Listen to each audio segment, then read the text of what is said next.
देखिए, अभी मेरे साथ अभिषेक मिश्रा जी बैठे हुए हैं। इनके बारे में मैं कुछ चर्चा करूंगा, कुछ बात करूंगा, लेकिन उसके पहले एक बहुत ही गंभीर विषय पर आज मैंने प्रेस कॉन्फ्रेंस बुलाया है और आप सभी पत्रकार बंधुओं का प्रेस कॉन्फ्रेंस में स्वागत है। देखिए, अभी क्या है कि इलेक्ट्रॉनिक मीडिया जो है, आप लोगों ने देखा कि वैष्णो देवी यात्रियों पर 9 लोगों पर जो है वो मतलब उन लोगों पर जानलेवा हमला हुआ, जिसमें 9 लोग जो है वो उनका निधन हो गया और 33 लोग घायल हो गए। उसके बाद इधर दाऊद नगर थाना है, दाऊद नगर थाने में बालू माफियाओं ने दरोगा जी को ट्रैक्टर से कुचल दिया।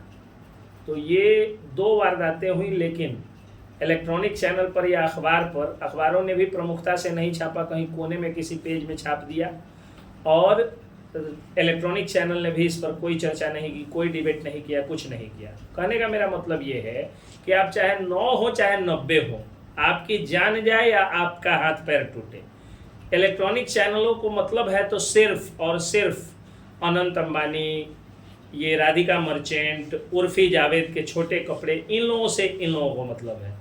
और अखबार विज्ञापन आधारित खबरें छाप रहे हैं। कॉमर्शियलाइजेशन का दौर है, व्यवसायीकरण का दौर है, ये उन लोगों का व्यवसाय है, अच्छी चीज़ है। लेकिन डिजिटल मीडिया जो कि गांव गरीब की समस्या को दिखाता है, और किसी गरीब की बेटी को उसके अहंकारी दामाद ने छोड़ दिया है और वो बेटी घरेलू प्रताड़ना का शिकार हो रही है, घरेलू हिंसा का शिकार हो रही थी, अपने नैहर में आती है तो भाई से पहले डिजिटल मीडिया के पत्रकारों को रोक करके कॉल करती है कि आप आइए और मेरे ऊपर जो प्रताड़ना दिया गया है उसके खबरों को चलाइए। अगर किसी विधवा को उसका ससुर हिस्सा नहीं दे रहा है, कह रहा है कि नहीं बेटा मर गया तो बहू भी तुम मर जाओ, यानी जो पुरानी सती प्रथा लाने की कोशिश जो हो रही है कि एक औरत विधवा हो गई तो उसके चरित्र पर लांछन लगा दो, उसको डैन घोषित कर दो, गांव में जो ये सारे अत्याचार हो रहे हैं इसको भी एक्सपोज करने का और उनके साथ खड़ा रहने का काम डिजिटल मीडिया कर रही है। ये सारी चीज़ें हो रही हैं डिजिटल मीडिया के द्वारा। सड़क में ठेकेदार अगर 1 नंबर की जगह 4 नंबर ईंट लगा रहा है तो डिजिटल मीडिया वहाँ पहुँचता है। अगर नल जल योजना में बड़ा घोटाला हो रहा है मुखिया या वार्ड सदस्य के द्वारा, तो वहाँ पर डिजिटल मीडिया का पत्रकार पहुँच रहा है। अगर पुल पुलिया में जो है वो भ्रष्टाचार हो रहा है तो डिजिटल मीडिया का पत्रकार पहुँच रहा है। तो किसी का व्यक्तिगत, किसी लड़की का बलात्कार हो, डिजिटल मीडिया का पत्रकार पहुँचता है। किसी के बेटे की हत्या हो जाए, डिजिटल मीडिया का पत्रकार पहुँचता है। लेकिन डिजिटल मीडिया के साथ में शासन, प्रशासन और जनता भी क्या कर रही है, यही मैं बताने के लिए आज प्रेस कॉन्फ्रेंस किया। ये अभिषेक मिश्रा है, ये एक डिजिटल मीडिया के अभी पत्रकार हैं, अखबारों में भी इन्होंने काम किया और खोजी पत्रकारिता करते हैं। खोजी पत्रकारिता में इनको लगा कि हाँ, पुलिस विभाग के इस अंग के पास जो है वो, मतलब पुलिस विभाग के इस कंपोनेंट में, इस इकाई में भ्रष्टाचार है, इन्होंने उसके खिलाफ खबर चला दी। जिले के जाबाज और ईमानदार एसपी महोदय ने उसको जो है उन चीज़ों को देखा। अब जो भ्रष्ट निचले स्तर के कर्मचारी थे उनको डर हो गया कि कहीं अभिषेक मिश्रा हमको सस्पेंड न करा दे, लाइन हाजिर न करा दे। इनके खबरों का शुरू से व्यापक असर भी रहता है। अब हुआ क्या कि एक महिला, एक विधवा औरत फोन करती है एक मुजफ्फरपुर के डिजिटल मीडिया के जर्नलिस्ट को कि देखिए मेरे साथ मेरे ससुर जी प्रताड़ना करते हैं, बार बार मारते हैं, पीटते हैं, मेरे बच्चे को भी मारते हैं और हमको खाना तक बंद कर दिए हैं, गैस चूल्हा नहीं दे रहे हैं, राशन में जो है वो ताला मार के रखे हैं कि हम मर जाएं।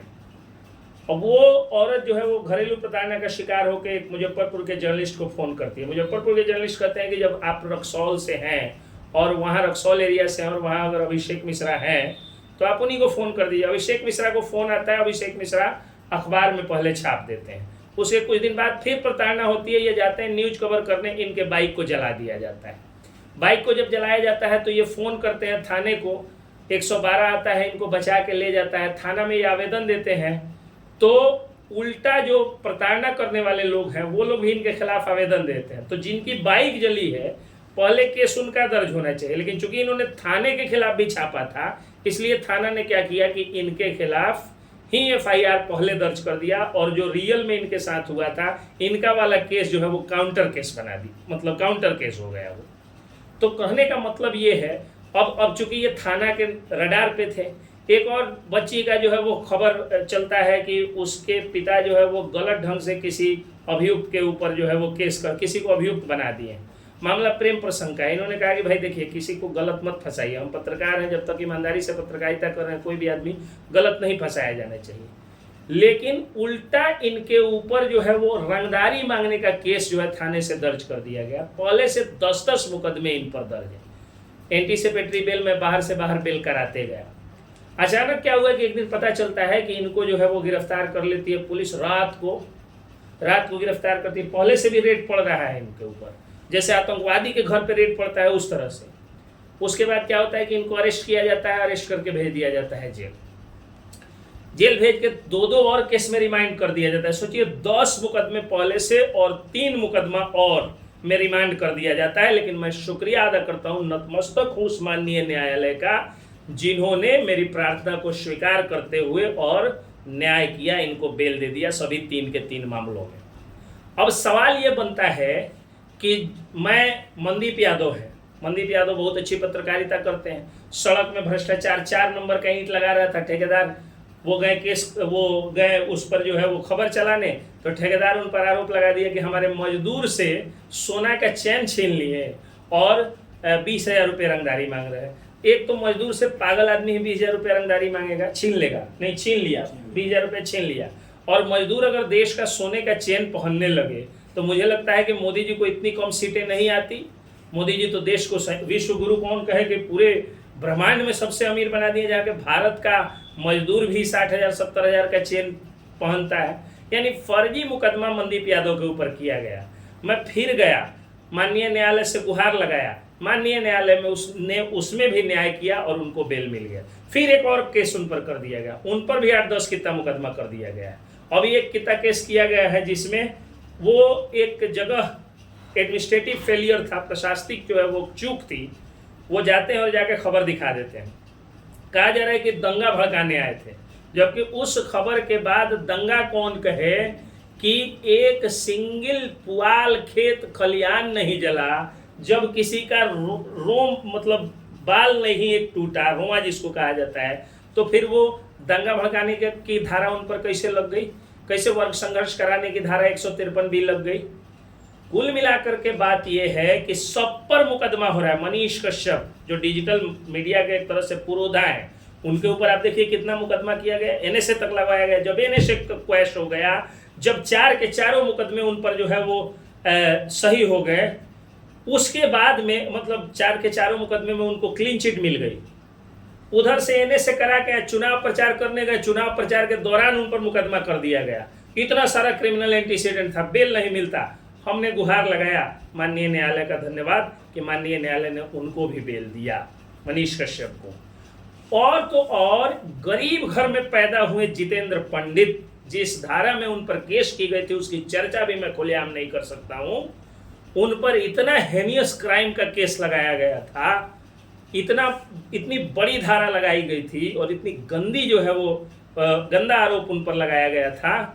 लेकिन मैंने बेल फाइल किया, माननीय न्यायालय का धन्यवाद कि माननीय न्यायालय ने उसमें भी देखा कि ये इस व्यक्ति को बेल मिलना चाहिए और बेल उनको भी मिला। लेकिन सवाल यह है कि कब तक ये सिलसिला चलेगा। आप राकेश तिवारी को जेल भेज दिए, आप नागेश सम्राट को जेल भेज दिए, आप मनीष कश्यप पर एनएसए लगा के 9 महीने तक कर दिए और उन बाद में उनको क्लीन चिट मिल जाती है। 9 महीने उस पत्रकार का कौन देगा। आप अभिषेक मिश्रा को 40 दिन लगभग 40 दिन लगभग जेल में गए, कौन अभिषेक मिश्रा का ये 40 दिन लौट आएगा। और क्या पाप किया है अभिषेक मिश्रा ने कि इनका एक मासूम बेटा और बेटी जो कि डीएवी स्कूल में पढ़ता था, फीस नहीं देने के कारण उसका नाम जो है वो काट करके हटा दिया गया। आज उसकी पढ़ाई अवरुद्ध हो गई है। ये जेल में कोई डाका डालने में गए थे, कोई हत्या किए थे, कोई बलात्कार किए थे, नहीं किए थे, फिर इनको क्यों जेल जाना पड़ा। खैर, ये सवाल प्रशासन से जो है जो मैं कोर्ट में करता हूं और कोर्ट जो है उसमें न्याय भी देता है, इसके लिए मैं कोर्ट के सामने नतमस्तक हूं। लेकिन सवाल समाज से भी मैं करना चाहता हूं कि जब ये जेल में गए थे तो आप लोग कभी गए कि हाँ वो अभिषेक मिश्रा, वो मनीष कश्यप, वो राकेश तिवारी, वो नागेश सम्राट, वो मनदीप यादव, वो संजीत कुशवाहा, जिसके ऊपर जय जी हैं जो है उन पर भी केस हो गया है। बहुत सारे मतलब नाम लूँ तो गिनतियां कम पड़ जाएंगी। तो इनके घर पे कभी आप गए जाके पूछे कि इनके माँ का आंसू कौन पूछेगा? इनके बच्चों को जो है खाना भी खा रहे हैं कि नहीं, ये आप लोग पूछें। इनका बस यही आरोप मतलब दोष था ना कि ये 4 नंबर का ईंटा नहीं देख सकते थे, नल जल योजना में भ्रष्टाचार नहीं देख सकते थे, गलत पुल का निर्माण हो और आगे चल के वो कभी गिर जाए, एक्सीडेंट का सबक बने, ये नहीं देख सकते हैं। एक औरत, एक बुढ़िया औरत बेचारी आई थी इनके पक्ष में जो है वो बयान देने, जब सीट पे रोने लगी तो मेरा खून खोल रहा था, मेरी आत्मा रो रही थी। उसका मदद करने अगर कोई आदमी जाएगा तो उसके चरित्र पर या इनके चरित्र पर लांछन लगा दिया जाएगा। इतना घृणित बात लोगों ने कही, जिसकी चर्चा भी मैं खुलेआम सोशल मीडिया पे करता हूँ। माफ करिएगा आप, जब इनका जन्म हुआ तो वो औरत आई जब, तो गोदी में जो कोहबर में बच्चा रखाता है ना, उसमें ये रखाए थे, और उसके साथ अवैध संबंध का जो है वो आरोप इन पर घृणित आरोप लगाया गया, जो इनके माँ की उम्र की है। कहना नहीं चाहिए, ब्लाउज फाड़ने का आरोप जो है इनके दादी की उम्र की औरत से लगवाया गया। क्या ये ब्लाउज फाड़ने वाले?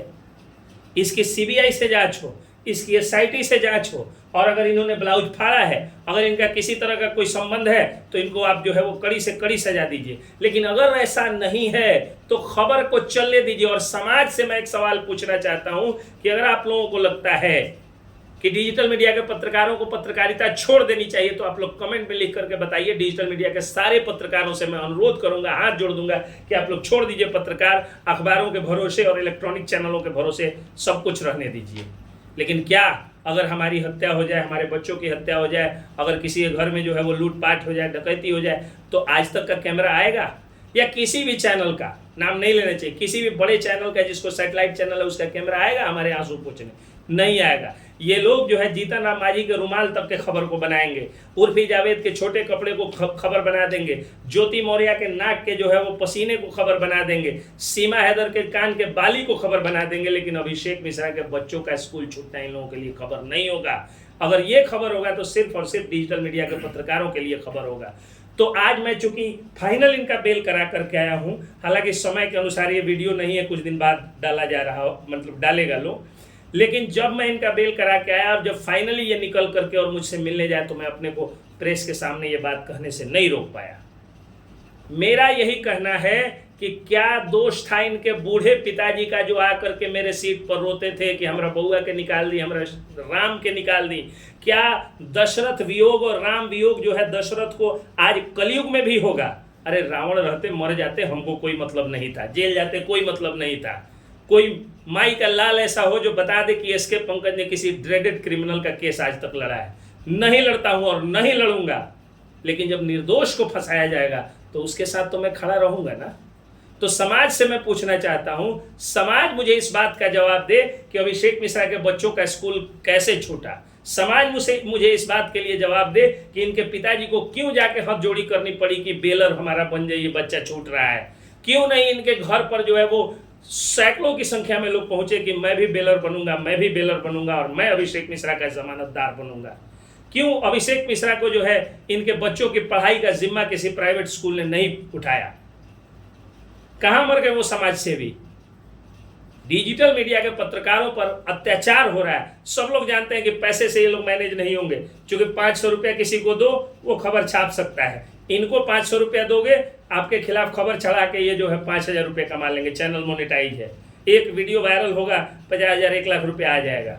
तो पैसा से ये डिजिटल वाला मैनेज नहीं होगा। ये जो है धमकियों से नहीं डरता है, चूंकि संख्या अब ज़्यादा हो गई है। और तो और हमला किया गया डिजिटल मीडिया के पत्रकारों के ऊपर, रॉड से हमला किया गया, लेकिन उससे भी डिजिटल मीडिया का पत्रकार नहीं झुका। तो अब एक बात आ गई है कि मुकदमा कर दो, फर्जी मुकदमा कर दो। मैं शासन प्रशासन से हाथ जोड़ के विनती करता हूं कि जब भी किसी डिजिटल पत्रकार के ऊपर अगर आए एप्लीकेशन, तो आप वरीय अधिकारियों से एक बार बात कर लीजिएगा और थोड़ा सा जांच पड़ताल करके ही FIR लॉन्च करिएगा। इस तरह का अत्याचार नहीं होना चाहिए। चूंकि जब बालू माफिया एक दरोगा जी के भी ऊपर ट्रैक्टर चढ़ाता है ना, तो दूसरे अखबार या दूसरे कोई अखबार और इलेक्ट्रॉनिक चैनल वाले नहीं जाते हैं वहाँ पे। वहाँ डिजिटल मीडिया का पत्रकार ही जाके आपके पत्नी के आंसू दिखाता है, आपके बच्चों के यतीम हुए मासूम बच्चों का चेहरा दिखाता है और आपकी रो रहे माँ का आंसू दिखाता है। तो जब आप पर भी सामत आएगी तो यही डिजिटल मीडिया के पत्रकार जो है वो काम आएंगे। तो ये नहीं चलेगा ना। आपने हमको यूट्यूबर कहा, इनको यूट्यूबर कहा, ये सह लिए। आपने इनको गरीब कहा कि 500 रुपये का तो माइक उठा लेता है, सब कुछ बोलने वोलने नहीं आता है, हम गरीब भी सह लिए।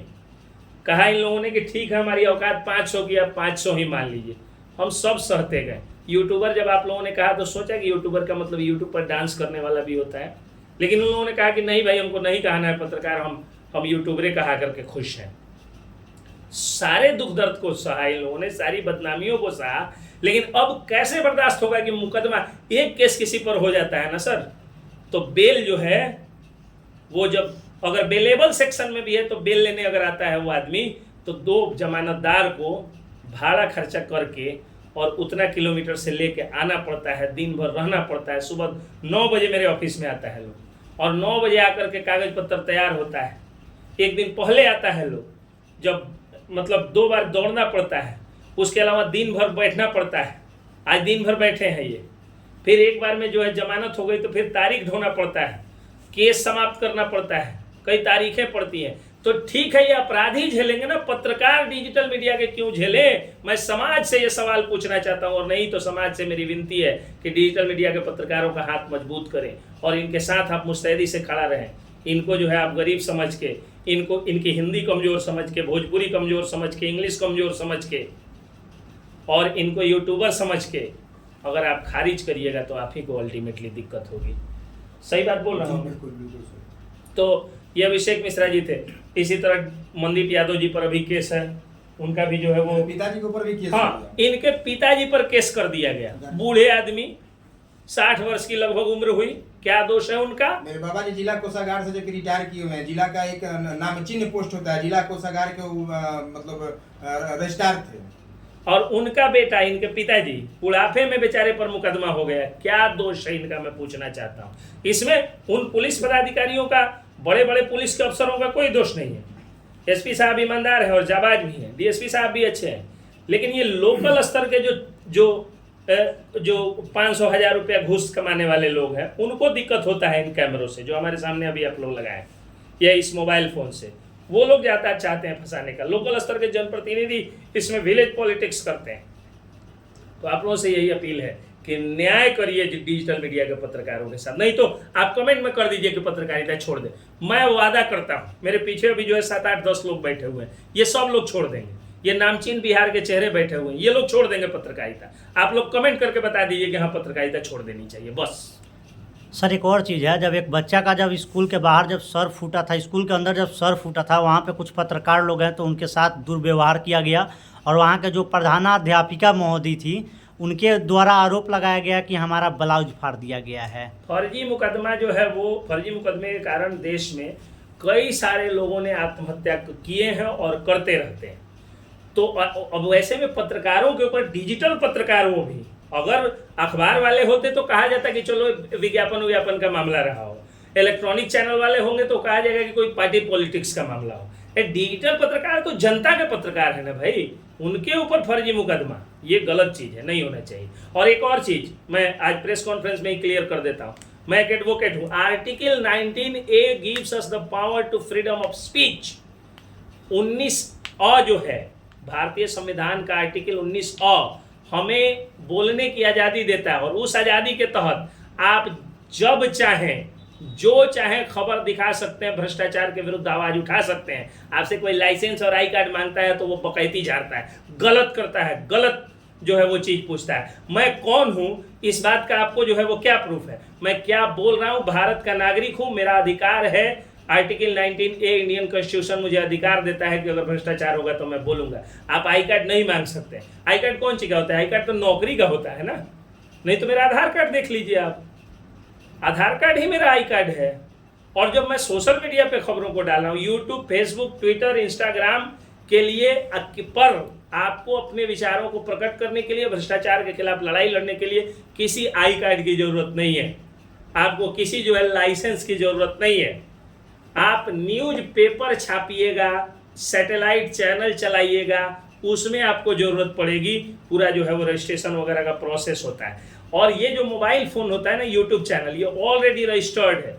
TRAI, try, telephone regulatory authority of India, telephone regulatory authority of India जो है वो आपके मोबाइल का रजिस्ट्रेशन किया है और आपका मोबाइल यूट्यूब का रजिस्ट्रेशन किया और यूट्यूब पर आप मोनेटाइज कराते हैं या अपना बनाते हैं तो रजिस्ट्रेशन करते हैं।